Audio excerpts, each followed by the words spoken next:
ನಮಸ್ಕಾರ. ನೋಡಿ, ಈ ದಿನ ಒತ್ತು ಶಾವಿಗೆ. ಇದರಲ್ಲಿ ಸ್ವೀಟು ಮಾಡ್ಬೋದು, ಖಾರನೂ ಮಾಡ್ಕೋಬೋದು.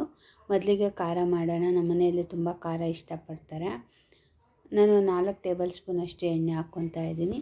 ಜೀರಿಗೆ, ಸಾಸಿವೆ, ಕರಿಬೇವು ಸೊಪ್ಪು, ಉದ್ದಿನಬೇಳೆ, ಕಡಲೆಬೇಳೆ, ಕಡಲೆ ಬೀಜ, ಗೋಡಂಬಿ ಇಷ್ಟನ್ನು ಗರಿ ಗರಿಯಾಗಿ ಫ್ರೈ ಮಾಡ್ಕೊಳ್ಳಿ.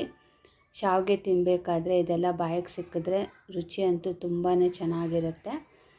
ಹಸಿಮೆಣಸಿನ್ಕಾಯಿ ಮತ್ತು ಕರಿಬೇವು ಸೊಪ್ಪನ್ನ ಸಣ್ಣದಾಗಿ ಕಟ್ ಮಾಡ್ಕೊಂಡು ಹಾಕ್ಕೊಳ್ಳಿ. ಒಗ್ಗರಣೆಯಲ್ಲಿ ಚೆನ್ನಾಗಿ ಫ್ರೈ ಆಗೋಗುತ್ತೆ ಕರಿಬೇವು ಸೊಪ್ಪು.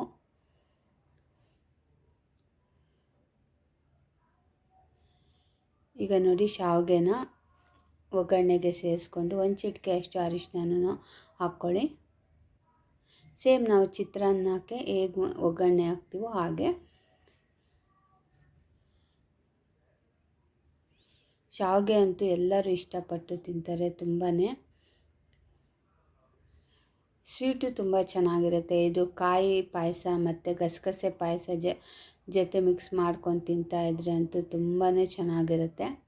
ನಿಂಬೆಹಣ್ಣಿನ ರಸನ ನೋಡಿಕೊಂಡು ನಿಮ್ಗೆ ಎಷ್ಟು ಬೇಕೋ ಅಷ್ಟು ನೋಡಿಕೊಂಡು ಹಿಂಡ್ಕೊಳ್ಳಿ.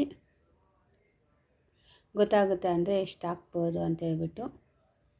ರುಚಿಗೆ ತಕ್ಕಷ್ಟು ಉಪ್ಪನ್ನು ಸೇರಿಸ್ಕೊಂಡು ಕೊತ್ತಂಬರಿ ಸೊಪ್ಪನ್ನ ಸ್ವಲ್ಪ ಸಣ್ಣದಾಗಿ ಕಟ್ ಮಾಡ್ಕೊಂಡು ಹಾಕ್ಕೊಳ್ಳಿ.